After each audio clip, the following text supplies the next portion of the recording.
Good evening and welcome to another episode of The Garcias. I'm Pico the son, and tonight with me are Grace the mommy. Dennis, the daddy. and today or tonight we're going to talk about prayer. Finally. Finally, Because the title of your page is Life, Love, and... life, love, and the Lord. Okay, so Okay, I didn't know that. nakita na ni Daddy yung banner. banner. So the banner says May the banner. Lord. That's the banner. Okay, so the only question we're dealing with tonight is why pray in the first place? So this is going to be a freewheeling supposedly, di ba? Free We're Dapat going to ask kasama you ka, all- diba?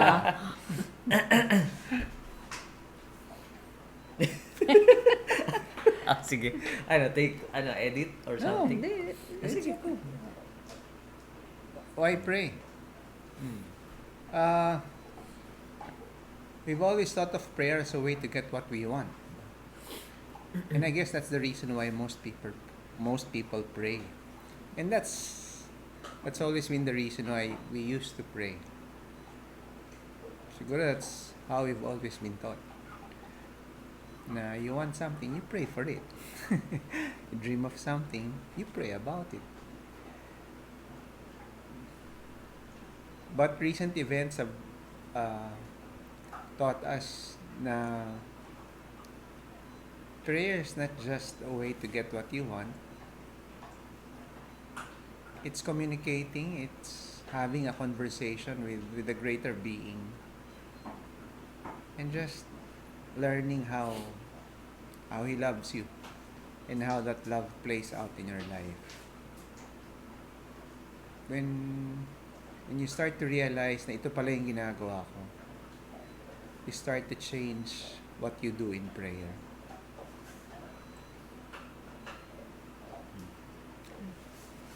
Kasi dati kasi ang weird ng tingin natin sa prayer eh. Parang I'll go before God, tapos sasabihin ko sa Kanya, and then you leave. Mm. One way, parang ganun. One way lang. Tapos, parang wala kang any interaction with Him. Parang, pupunta ka doon, hihinga mo yung sama ng loob mo. You're gonna ask for a few things. And then you leave. Yeah, you got relieved of that emotion. Pero, you're never quite sure kung narinig kaya yung prayer ko. Parang hindi siya real. I think. Parang you're leading into yun nga kasi dapat two-way siya. Parang ganun. Oh, ikaw, di ba? Yeah. Nagdadasal ka ba nun? Parang- Kinakausap ka ba ni God? Hindi. Parang that's a typical naman, di ba? Experience or parang it's how a beginner experiences prayer or how you diba? experience prayer at the start. Walang Which is understanding of whom you're talking to. Oh. Parang the outcome depends on how frequently I pray. Parang may technique.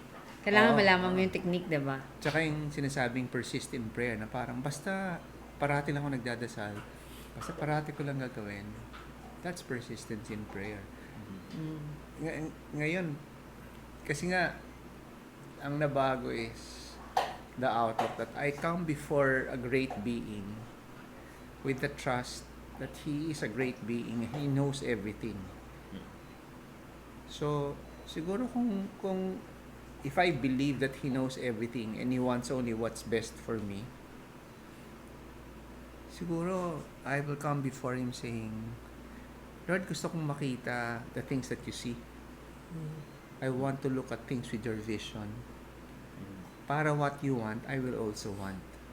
In a way, you come before this great being with the intention na maging magkamukha kami. Whereas before, meron akong idea, may agenda ako, and I will bring it before Him. Sana mabago ko siya into my way of thinking. Yeah. I guess ang nagbago,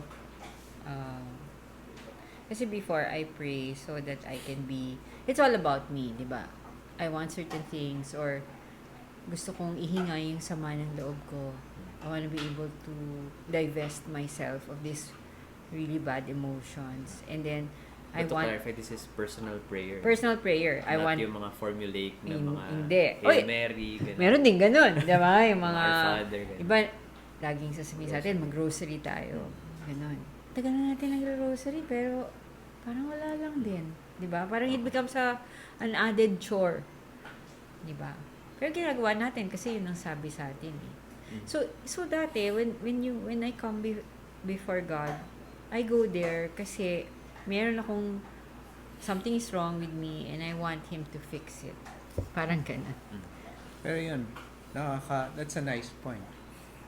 If your perspective of prayer changes, even the way you pray, memorize prayers, formulate prayers, it's the same prayers. Pero what goes on in your mind and in your heart starts to change. Kasi naiiba na ngayon yung kausap mo eh. Yung purpose mo. Yes. Your purpose and the way you regard the being you're talking to changes. So, the things that you say, though the words may be the same, iba na yung meaning. I think it's important that it will change given the background na you have a relationship with God. Parang ganun eh.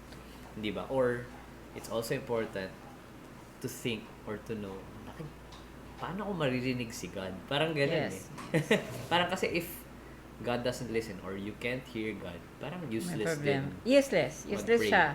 Kaya napaka-frustrating mag-pray at saka ayaw mo gawin. Pero what has changed because of the constant journey ng paghanap sa Kanya is that when now I go in prayer, I go there to listen. Yun yung nagbago eh. Kasi before, magsasalita ako, It's an eto, outlet. nangyayari sa akin, ganyan. Mag-share ako, share. And then, after nun, tapos na. Right? Yeah. Pero now, Para ka lang nag-rant. para ka nag-rant. Diba? Pero, Yeah. ngayon, when I go before God, I tell Him pa rin eh. I tell Him the circumstance of that life. Pero, I beg Him to show me what He thinks about that. I think when that's the thing that has happened, that has parang opened my prayer life to a very enriching experience, is that na-realize ko, if I go there because I want to know what He thinks, all of a sudden, I can hear Him. I mean, Yeah. I can, Yeah, Pagpunta parang ako it begs the question kasi na, how do you hear how God? do you hear, di ba? So di ba, sabihin ko sa kanya, di, sasabihin ko yung something went wrong, ganyan. And then, after that, sasabihin ko sa kanya, it doesn't make sense, sample lang, it doesn't make sense to me. What's happening? And if I sit still and just wait, just to wait, a thought comes to my mind. And I understand na, so that's how He looks at it. Unless you, unless you try it. It will never happen. Yes, it will not happen. Kaya parang that makes sense to me na some people will say na, wala namang kwentang magdasal eh. Kasi if sanay ka na yung prayer mo ay just a time for you to rant or to say to God what you want or how you're feeling, wala talagang mangyayari. Wala. But if you It's don't, it's a monologue. it's a monologue. Yes. Agree. Para ka lang kumusap ng pader. Yes. Correct.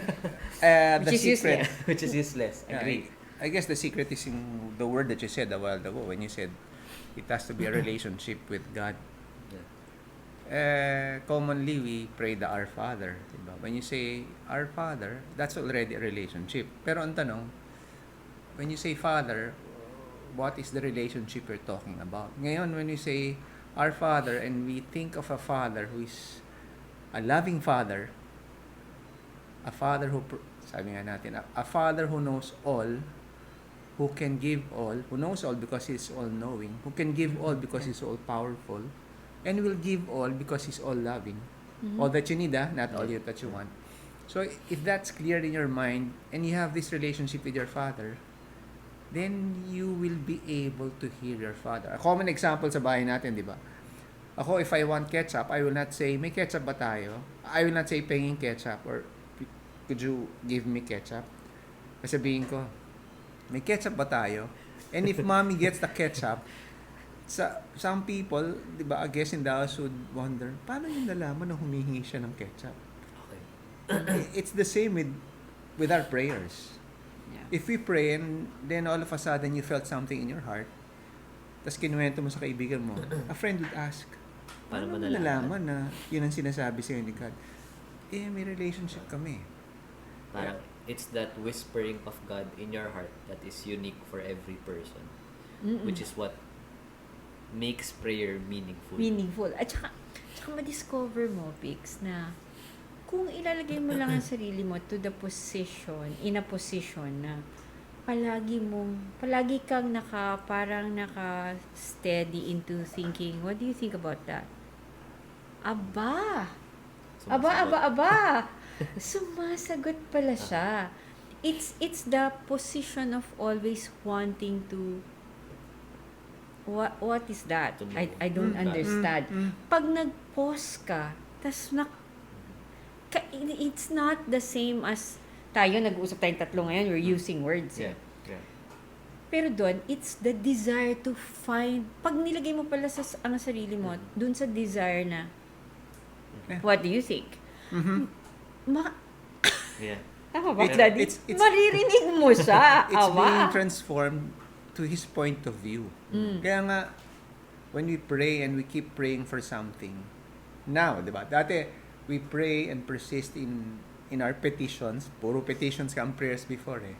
It's always the intention na one day, because of my persistence on this particular prayer, ibibigay din sa akin ni God. Yeah. Finally. Mm-hmm. But now, with the outlook that He's the all-powerful, all-seeing, and all-loving Father, you persist with the intention na one day, maintindihan ko rin kung ba't ayaw niya ibigay. One day, kung anong reasons niya, makukuha ko rin. And I pray, I persist in that prayer kasi alam ko na yun yung area in my life na hindi kami magkapareho. Na gusto ko pero ayaw niya ibigay. Which means, magkaiba kami. Yeah. Pero Hindi ka nag-align. my purpose in praying is not to insist. Sabi nga na, What di ba? you want. Insistence is not the same as persistence. No. Diba? I persist in wanting to have the same outlook as my Father. Yeah. Pero this assumes also kasi na when you pray, you hear something and then in your mind, you kind of know na si God yun. But I think another question people usually ask pag pinag-uusapan yung ganito is, paano ko alam na si Lord yun? Parang ganun. Pag nagdadasal ako and I feel something, paano ko alam na si Lord yun versus ako lang yun na nagsasabi sa sarili ko na parang ito dapat yung gawin natin. Parang ganun. Okay. I That's a get- very common beginner question. Oo. Daddy. Ako, tingin ko, ang one of the basic things we'll have to overcome is the premise na mahirap makausap si God.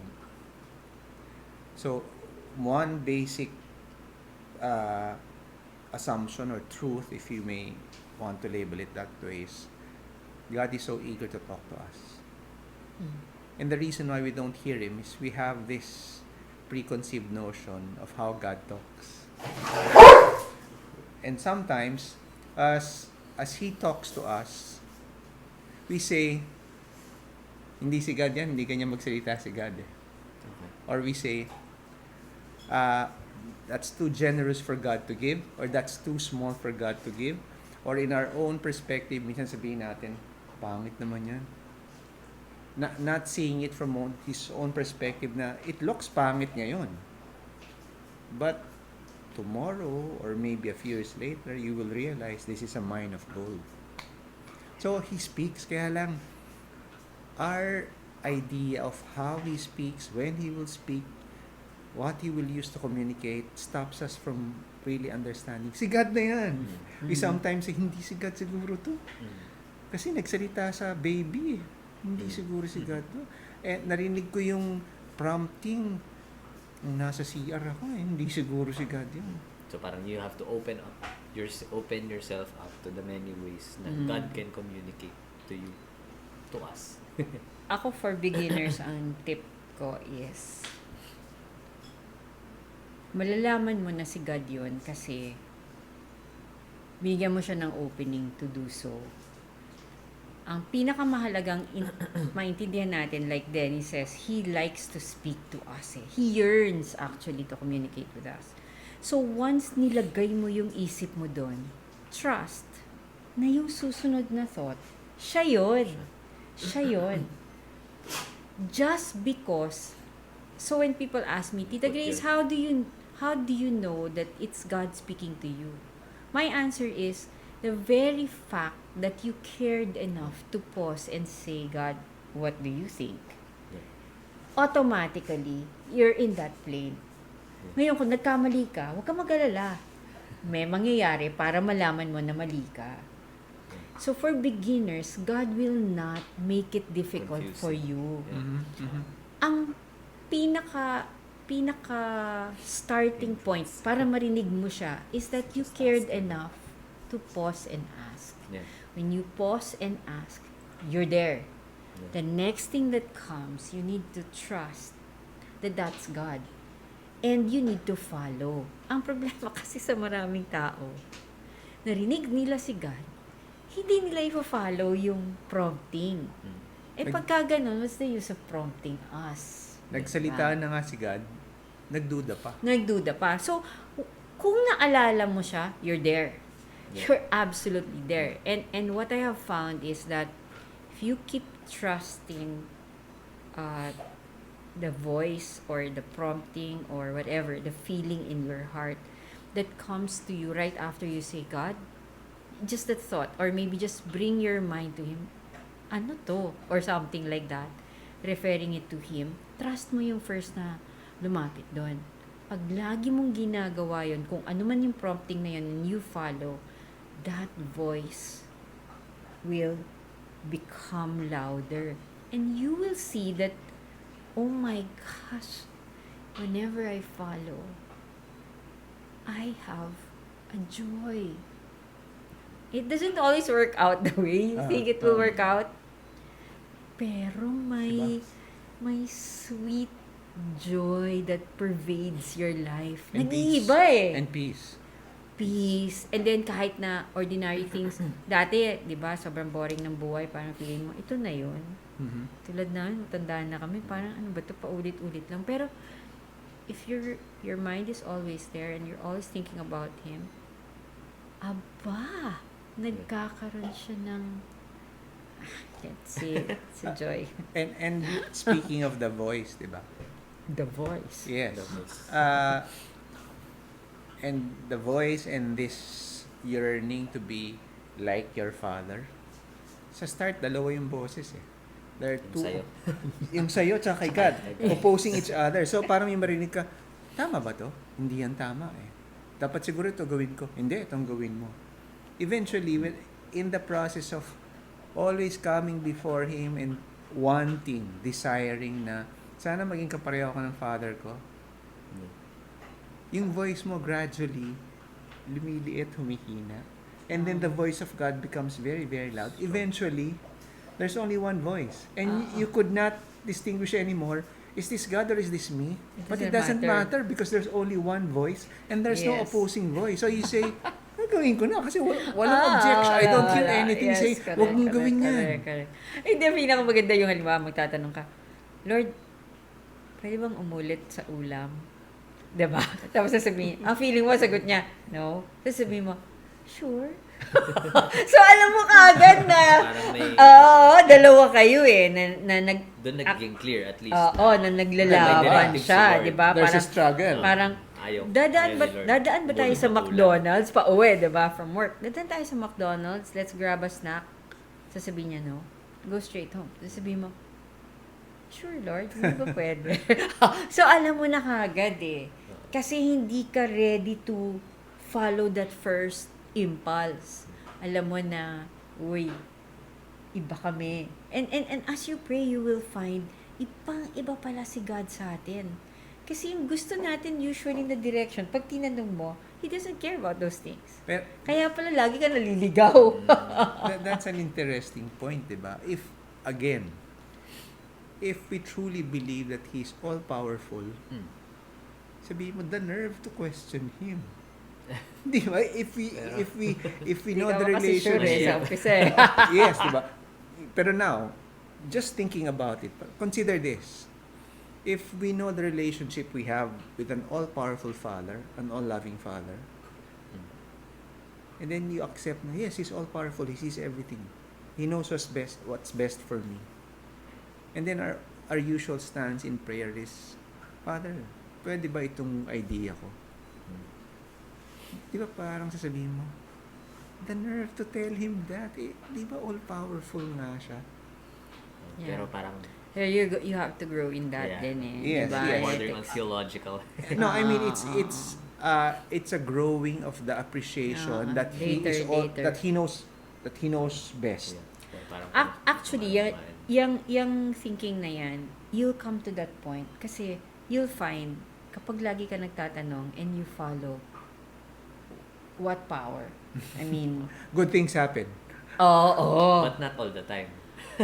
Parang Okay. naisip ko na kailangan mo rin kasi ng faith in the sense na once humingi ka or nagtanong ka, whatever ensues or whatever results, yun yung gusto ni Lord. Mhm. Like, kumari, tinanong ko, Lord, hugas natin yung pinggan? Sabi niya, yes. Okay, hugas tayo yung pinggan. Tapos nagalit yung asawa ko, ba't mo hinugasan yung pinggan?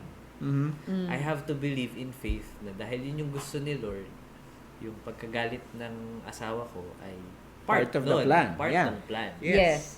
Pero meron ka mapapansin dun eh, dun sa example mo. Hmm. Kung halimbawa sabihin natin, Lord, maghugas tayong pinggan. Sabi niya, yeah, sure. So, hinugasan mo yung pinggan. And then your wife comes and says, ano Ba't hinugasan hinugasan? yan? Mhm. Eh, may gagawin ako dun eh. Yeah, Something yeah. like that, di ba? Alright. Then, she says that, you go inside again. You pray Correct? again. Sasabihin mo ulit, Lord, Lord, nagalit. Nagalit. Diba? Ako ganun eh. Sasabihin ko, Lord, sabi ko sa'yo, nagalit. Alright? And you go again. And then, he says tells you something again. that will make it feel alright. And that's why you pray. Yeah. Kasi Parang- otherwise, man, yung heart mo, it's gonna be sliced by the world and diced. Yeah. And then you feel like that, di ba? Unloved, Parang I think unappreciated, ang ganon. magandang na-illustrate ng example na yun ay if something wrong happens or kahit Wrong. na hindi Enter. na, kahit na wrong, Oo. the label is, that's how often you need to go back. Yes. Kasi turning to God gives you that sweetness. Kasi siya kasi nakakita ng lahat ng bagay eh. Ang problema kasi sa humans, kahit na ikaw at ako, mahal natin ang isa't isa, Yeah. di ba? Yeah. Yeah. We don't know how to love each other Pwede eh. kasing like kunwari, yun, in my example, nagalit siya, sabihin niya, bakit mo hinugasan yung pinggan? And then I go to God, tapos sabihin sa kanila, actually, hindi mo siya pinansin kanina eh, kaya siya galit. Hindi dahil sa pinggan. Yeah, that exactly To like provide that. insight Yes. na I would not have had Known. kung hindi ako nagdasal. Yes. Yes. Na kung ako lang, magre-react ako na, hinugasan ko na nga yung pinggan. Yes, Ganyan, and then ganyan. away na kayo. Mag-aaway kayo. Oo. Or sasabihin niya, tiisin mo. Ganun lang talaga ang buhay. And it's fine. Or it's God's way of telling you na it doesn't end here. Yeah. Kasi sa atin, diba, inugasan ko na yung pinggan, dapat ang effect niyan, sumayo yung asawa ko. But sometimes, what the Lord does is, it's only a step towards what we're trying to attain. So, you trust me that I have something in store for you in the future, not in the next minute. So, you don't say that this should have been the end result of what I did. Pwedeng sabihin ni God, nag-aasan mo yung pinggan, nagalit yung asawa mo, tapos you Nag-usap try to kayo. do something to make fix it. up for that, tapos biglang sobrang natuwa siya. So Never parang know. you're so happy kasi sobrang natuwa siya with whatever you did to rectify that. Eh di kung hindi siya nagalit, you wouldn't have to rectify everything. Eh di walang opportunity for so much joy. So parang isipin mo, galing din niya, no? Parang sinet up niya yung aking peace offering. Sinet Pero up niya nag-start lang yun sa... nagugas ako Yes. ng pinggan. You'll never know where it's going never You know. have to... Yeah. I like what Fed said in your, you have to trust the process.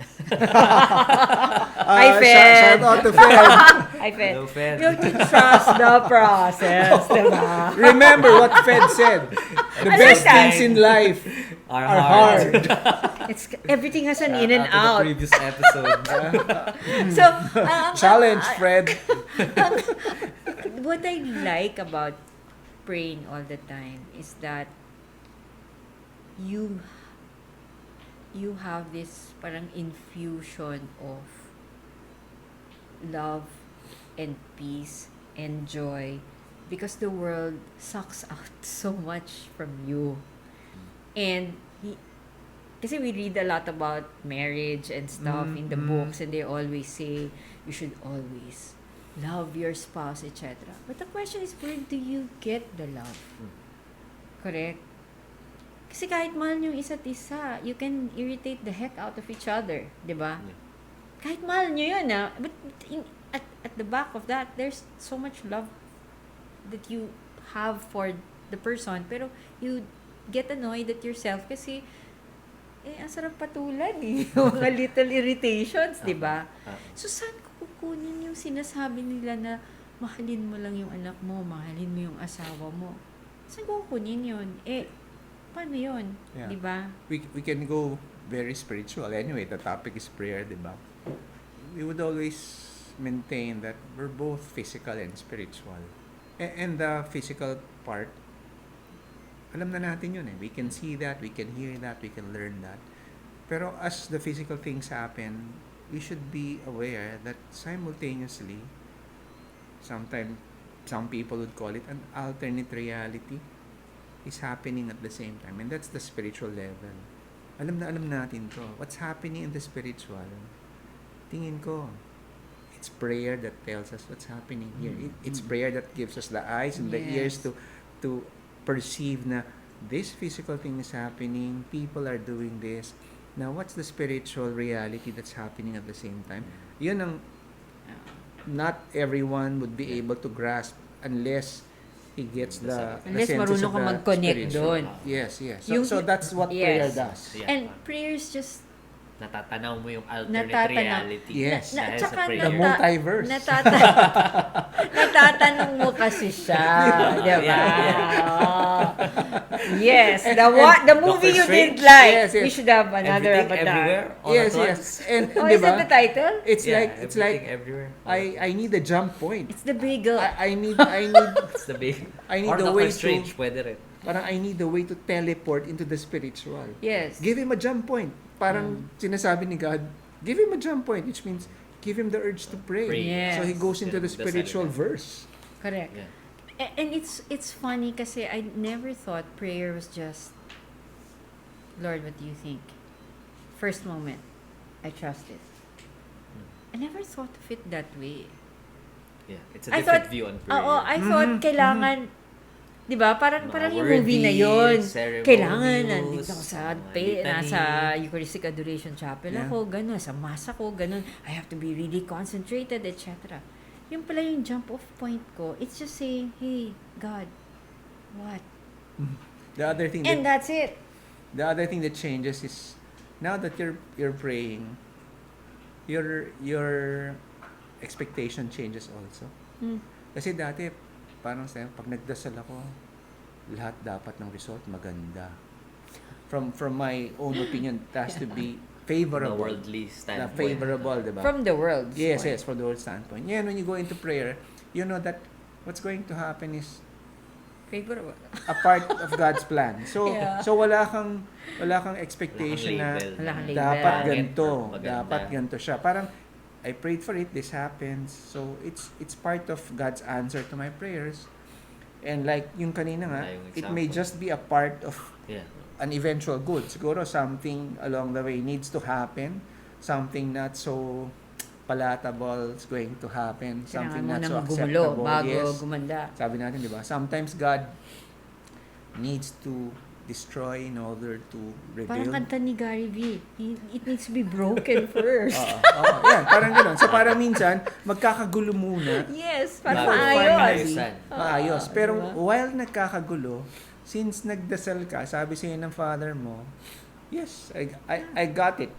I have you covered. So, okay, this is happening, but kasama ko naman si God.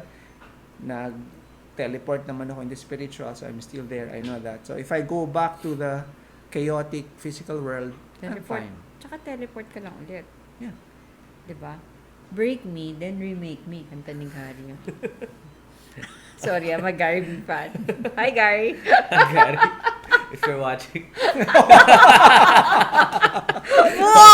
Alright. I think okay na yan. We Palagay have ko. covered a lot of Oo. ground with that. Yeah, baka na-shock With that na nga video. sila. Sorry to be Okay. so...